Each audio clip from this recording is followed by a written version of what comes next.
V 3. májovom týždni podporila firma Bemako formou generálneho partnerstva konferenciu Wood and Fire Safety, zameranú na protipožiarnu ochranu. Túto konferenciu sme sa rozhodli podporiť pretože táto tematika Wood and Fire Safety je nám veľmi blízka, nakoľko firma Bemako sa zaoberá výrobou a distribúciou výrobkov na to zameraných. Konferencia sa koná raz za 4 roky v hoteli Patria na Štrbskom plese. Čo sa týka tradície, je to 7. ročník. Táto konferencia sa koná vždy po 4 rokoch.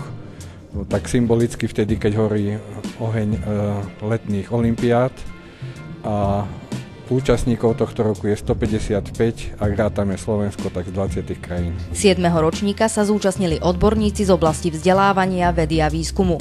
Nechýbali profesionálni a dobrovoľní hasiči a pracovníci v oblasti drevárenského priemyslu. Zastúpenie severských štátov Ameriky, obyčania alebo Austrálie svedčí o tom, že táto kvalita je veľmi vysoká a myslím, že môžeme byť hrdé na to, že Slovensko stále ešte vychováva odborníkov v oblasti požiarnej ochrany alebo bezpečnosti drevokonštrukcií a samostatného dreva. A najviac ma teší, že je to veľa mladých ľudí, že v skutočnosti vidno, že aj v tej oblasti požiarnej inžinierstva sa naberajú nové smery a nemáme sa hanbiť ani porovnať so špičkovými západoeurópskymi výskumnými pracoviskami. Dlhodobým partnerom Bemaka je aj spoločnosť Slovnaft. Čo mňa osobne na firme Bemako zaujalo, operatívne riešenie požiadavky, operatívne prispôsobenie sa inej špecifikácii, než je štandard.